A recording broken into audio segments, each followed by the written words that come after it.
For decades, Universal has been building some of the most ambitious theme parks in the world. But today, the resort finds itself in a very particular situation. On one side, you have Islands of Adventure, a park that has spent over 2 decades building a reputation around incredible theming, amazing attractions, and some of the best roller coasters in the state. On the other hand, you have Epic Universe, being the new kid on the block with groundbreaking attractions and innovative theming. This being said, we now come to the obvious question: which park deserves to be crowned as the best park at the Universal Orlando Resort? Hello everyone, this is Velocity Coasters, and today we'll be discussing what is the best Universal park in Orlando, Islands of Adventure or Epic Universe. We'll be comparing these two parks based off of various different factors, such as atmosphere, dark rides, water rides, and of course, roller coasters. Now before we begin, I would like to state that I think both of these parks are incredible, and there isn't really a bad choice between the two. This video is just meant to be a thought experiment about taking a closer look at what each park does best, where each one falls short, and ultimately deciding which park I personally think comes out on top. So with that out of the way, let's start with the foundation of any great theme park, the lands themselves. Starting with Islands of Adventure, the park technically has 8 themed areas. However, one of these is currently being torn down, that being the Lost Continent. As such, for the purposes of this comparison, we'll stick with just 7 themed lands. Even with that adjustment, Islands of Adventure still has more themed areas than Epic Universe, which has its 4 portals along with the central hub, Celestial Park. That said, having more lands doesn't automatically make a park better. I mean, one of those lands is Skull Island, which literally just consists of the Skull Island ride and a snack stand. Meanwhile, Islands also has Port of Entry, which while it's visually impressive and does a good job setting the tone for the park, doesn't compare to Celestial Park, seeing as it actually has 2 rides with Constellation Carousel and Stardust Racers. So while Islands may win the quantity battle, I would say that Epic has the stronger lineup overall. Some of the lands at Islands, such as Toon Lagoon and Dr. Seuss, feel quite outdated compared to the lineup at Epic Universe. That just leaves Hogsmeade, Jurassic Park, and Marvel Superhero Island as the 3 major lands at Islands of Adventure, which despite me being a huge Jurassic Park fan, they don't compare to Epic's lineup, with Wizarding Paris, Isle of Berk, Super Nintendo World, and Dark Universe. It also helps that Dark Universe is my favorite themed area at any Universal park. The atmosphere, architecture, music, lighting, and overall presentation make it feel very unique and unlike anything else at the whole resort. With that, Epic Universe gains a point for themed lands, but unfortunately, things are about to get a lot more difficult for the park with our next topic, that being water rides. When it comes to the 2 parks' water rides, this may be the most one-sided debate in the entire competition. Islands of Adventure has 2 major water rides, those being Popeye and Pluto's Bilge Rat Barges and Dudley Do-Right's Ripsaw Falls. Both of these rides are widely regarded as among the best water rides in the nation. To compete with this, Epic Universe just has Fire Drill, being a boat ride that will very likely not get you wet, if it's even running at all that is, as the ride has been very unreliable the past year. Epic's lineup is much more focused on dark rides and family attractions, and sadly doesn't have anything to truly compete with the Islands duo. At least not until the rumored Creature from the Black Lagoon boat ride opens up, which if it does end up being an indoor highly themed Mack Rides rocking boat, it may have a shot. But for now, the point easily goes to Islands of Adventure for water rides. With the score now tied 1-1, we now move on to one of the most interesting comparisons of this video, that being the dark rides. This is where things get a bit more complicated, as Islands of Adventure has an impressive collection including Spider-Man, Forbidden Journey, Skull Island, and of course, Cat in the Hat. Meanwhile, Epic Universe counters this with Monsters Unchained, Mario Kart, and Battle at the Ministry.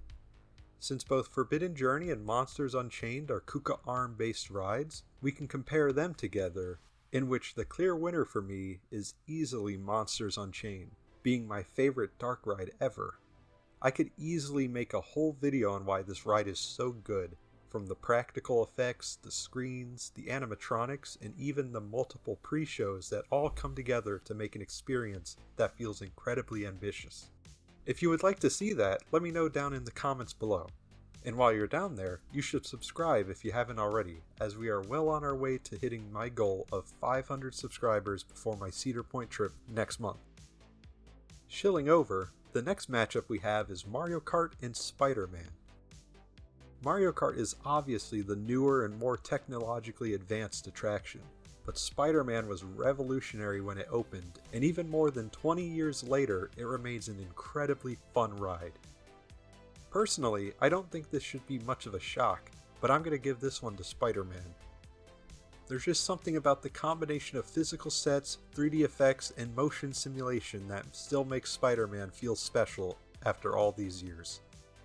With that, we move on to the remaining attractions, and this isn't even a competition. Battle at the Ministry, despite me not being much of a Harry Potter fan, is such a technological marvel of a ride that it easily beats out both Skull Island and Cat in the Hat. With that, I would say that despite having less dark rides, Epic Universe does have the better lineup, with just such quality across the rides. With the score leaning towards Epic, 2-1, we now move on to our final matchup, that being of course the park's roller coaster lineups. Now since both parks currently have 4 roller coasters, we can settle this one matchup at a time.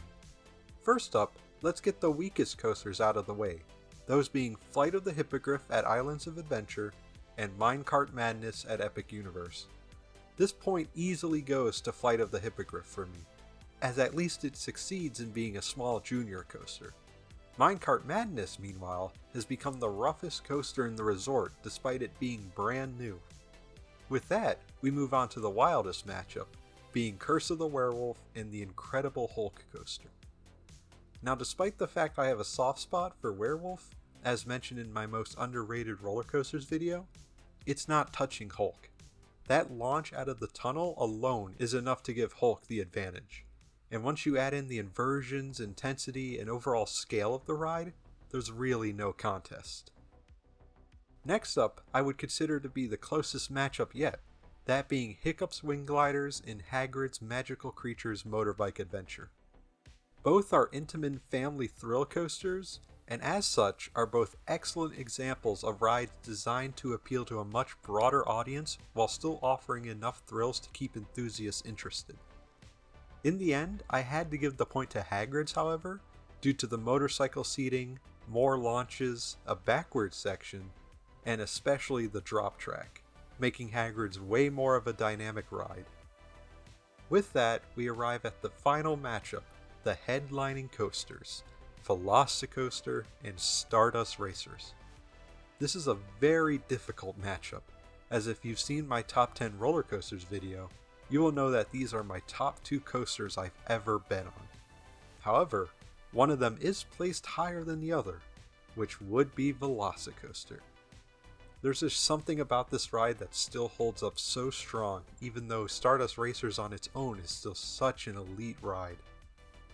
With that, Islands wins with a 4-0 sweep, which isn't too shocking as Epic has more of a focus on family coasters than thrill coasters like with Islands of Adventure. Taking everything into account, it still seems to be a very close matchup as both parks are tied, with Epic having better themed lands and dark rides, while Islands has better water rides and coasters. That being said, I would still give the edge for best overall Universal Park to Islands of Adventure, as its lineup is just so well balanced. You have great dark rides, water rides, and especially roller coasters. This isn't to undersell Epic Universe, however, as it still has a great lineup of groundbreaking attractions. And I will say, if Epic Universe were to get another thrilling coaster like Stardust Racers, along with that rumored boat ride, it could easily take the #1 spot from Islands of Adventure. But that's something we'll just have to wait and hope for. If you enjoyed this video, I would like to once again ask that you subscribe for more coaster news, reviews, POVs, and construction updates.